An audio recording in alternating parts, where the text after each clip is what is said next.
Breaking news out of the NBA, the Mavericks are expected to fire general manager Nico Harrison at 10 a.m. Central Time. In a meeting today, sources tell Shams Charania and Tim McMahon. S.A., your reaction to that news?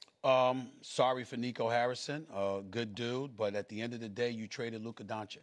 And if you're trading Luka Doncic, you can't be 3-8 on the season with Anthony Davis already missing 3 games and having minimal impact to the success of the Dallas Mavericks while Kyrie Irving is out injured, while Luka Doncic is averaging 40. It's insane. And is a leading candidate along with Victor Wembanyama for league MVP honors. The trade is looking even more and more disastrous right now because Cooper Flag is going to be special. Right. And you know that. Kyrie comes back. They'll look differently. But I said this on many occasions. It's going to come down to how Anthony Davis looks. Anthony Davis can't be ordinary.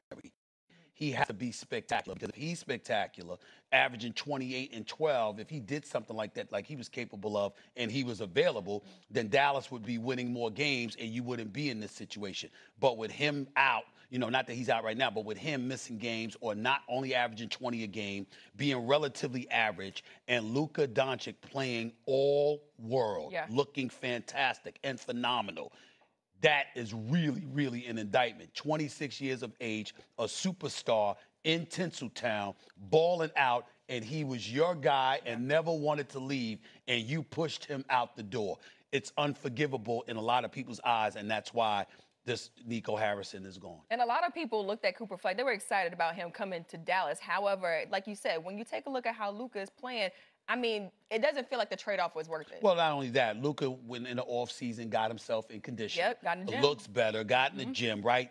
You couldn't do that. You couldn't get him to do that if you were Dallas. See, these are all things that come with the job. Nobody wants to hear that excuse. Even out of shape, Luka was still giving you 30 a night. Yep. Now he's in shape, giving you 40 a night. Lakers are winning basketball games without LeBron James. Yeah, without LeBron James, they're winning basketball games. With Luka carrying them, and that could have been Dallas. You're damn right they're making this move. Yeah, Anthony Davis. Damn right. And by the way, let's not absolve the ownership. Right. Because if Mark Cuban were there, that would have never happened. Mark Cuban, I just interviewed him the other day. I've interviewed him several times since Luka has been traded.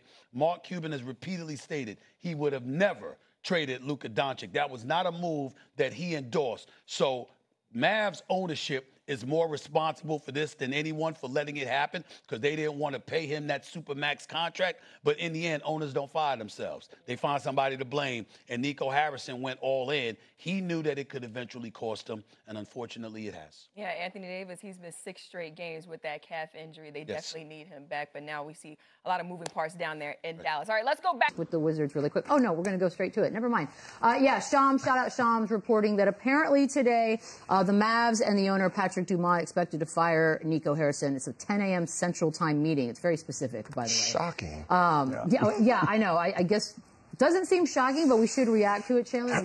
Yeah, I mean, if you were to watch Run It Back yesterday, I kind of predicted this kind of happened very soon, and it's no surprise, right? I mean, the way this whole trade went down and secrecy, which I understand what he was trying to do, not having social media involved or take away the trade. At the end of the day, this could go down as one of the worst trades in the history of the NBA. You have a team that just went to the NBA Finals. You have a team that's excited, that's building around this star player, and you move him. And then you're given this absolute blessing with the #1 pick with Cooper Flag, and that hasn't even panned out with still high hopes and expectations of a talented roster. Again, I don't wish anybody ill will or to be fired or lose your job, but the writing was on the wall here, and I think it's the right move for the organization to go forward. I think guys like Dirk will now be more involved and invested without Nico Harrison there, and I think they can get back to that culture that they had before when they had success rather than this. But it all is going to stem to that trade, and I told you guys yesterday, this is something that they will never forgive him for. This is something they will never get over. Just him. Like, this was not, he didn't do this on his own. No, the owner took accountability. It was financial. Who's going to fire them? I agree, but it's such a they have the richest owner now, thing. basically, besides Ballmer in the NBA. He ain't going anywhere, and so this guy's the first to go. Man, that's rough. Well, Chandler, I think that was well said. I don't have a lot to add to that. I think you said everything that was necessary to be said.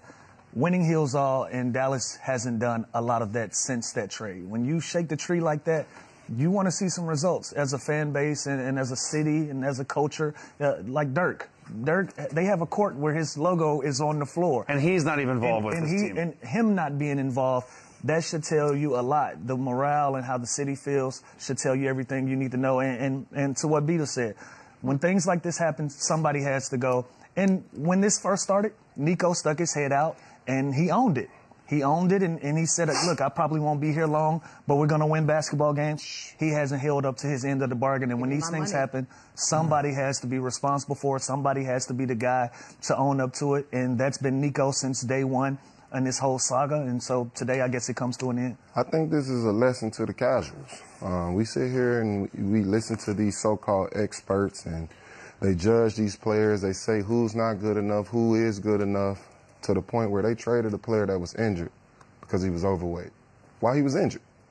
Just goes to show these experts aren't really experts. It's just guys. But owners aren't experts either. But I just want this to be a lesson to the casuals. When you sit here and you take these people's word while they're judging these athletes, these are some of the results of it. So it's not going to always make sense. It's not going to always be factual.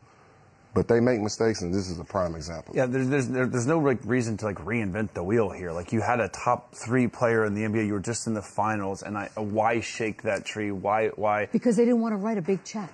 Why not? Because they were the new owners. They're new. They're not Mark Cuban. Still don't Mark Cuban would have written They a big wanted check. to take their $250 These richards can buy Mark Cuban. If this is an investment, but if your investment is an investment and you don't give 2 poops about the actual team itself, you're a business person, then they're not looking at it the way we would look at it or a fan would look at it. Like, look, Nico, let's not get it twisted. He's been thrown on the fire because he's the face that can be fired. And by the way, just as a backdrop to sort of how this all played out, the Mavs were up by 13 in the fourth quarter last night, and apparently also according to Shams, the owner, Dumont, was having an interaction with a fan courtside last night, took accountability, said it was a mistake, and then now here today, this is what's going to happen. So, well, also think about, this is the first game he had been, I think, since the home opener, Patrick Dumont. Oh, so he super cares. There's Nico has do you see this whole staircase thing that Nico has, and his kids got security at school?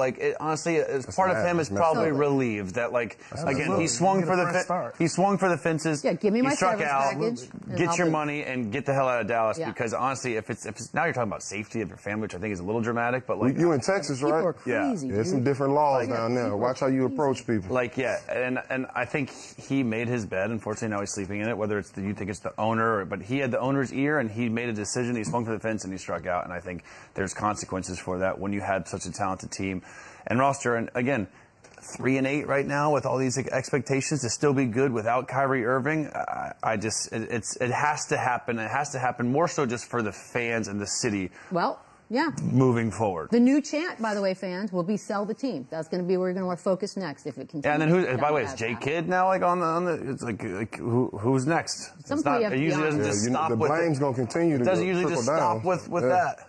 Are they going to ship Anthony Davis out now and kind of start over around Cooper? There's going to be a lot of decisions made in Dallas. And if it's a build around Cooper, then you got a lot of years to be patient. So, best of luck to everyone involved. All right, we're going to take a quick break.